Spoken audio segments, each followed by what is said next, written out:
Welcome to our tutorial on debugging Java collections. Today, we are going to embark on a meticulous journey through the world of collections in Java and learn various debugging techniques that will help you identify and fix issues effectively.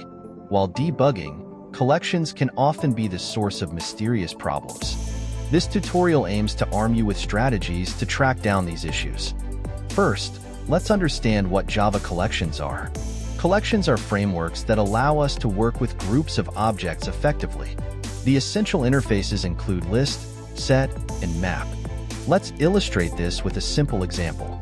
I'll create an array list, which is one of the widely used collections in Java. Now we have a list of fruits. Next, let's say I want to access a fruit at a specific index. Let's try to access index 3. What do you think will happen? If you guessed an index out of bounds exception, you are correct. This is a common error when working with collections. Let's learn how to properly debug this issue. Firstly, ensure your index is valid. You can check the size of the collection using the .size method. Now let's move on to debugging a hash map. Maps are key value pairs. Let's create one and access a key that does not exist. In this case, the get method will return null for a non-existent key. To avoid potential null pointer exception later, you should check if the key exists first. Another useful debugging trick is to print the contents of your collection. This will help you visualize what data your collections are currently holding. Now let's delve into set collections. Sets automatically handle duplicates, which can sometimes lead to unexpected behaviors. Let's see how this works. Notice how even though we tried to add apple twice, it only appears once in the set. This is because hash set does not allow duplicates. This is how Java manages collections internally. To debug this, if you expect duplicates, ensure you're using the appropriate collection type, such as list. Additionally, use methods like size to confirm expected behavior. Now, what if we need to iterate through a list and remove certain elements? Here, potential concurrent modification exception can occur if you attempt to do so while iterating. Instead, to safely remove elements during iteration, use an iterator. Using an iterator avoids the concurrent modification issue.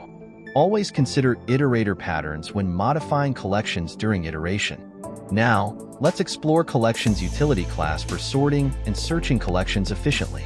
Here's an example of sorting an array list. If your sorting does not seem to work correctly, ensure your objects implement comparable or provide a comparator to define the sorting order. Debugging involves systematically checking each part of your data manipulations. If sorting isn't behaving as you expect, trace back to ensure your data integrity. Next, let's look at concurrent collections like copy-on-write array list that facilitate thread-safe operations. Here's how to use this collection.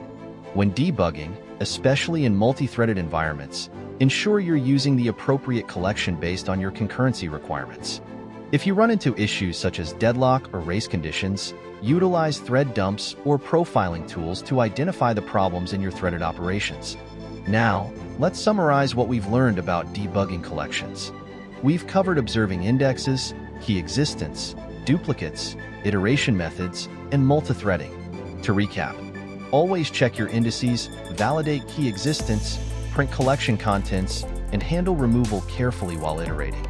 Ensure thread safety when necessary. For further skills, practice debugging more complex collection manipulations, especially as your applications grow. Knowing these fundamental techniques will help you over time. If you enjoyed this video, don't forget to like, share, and subscribe for more Java programming tutorials.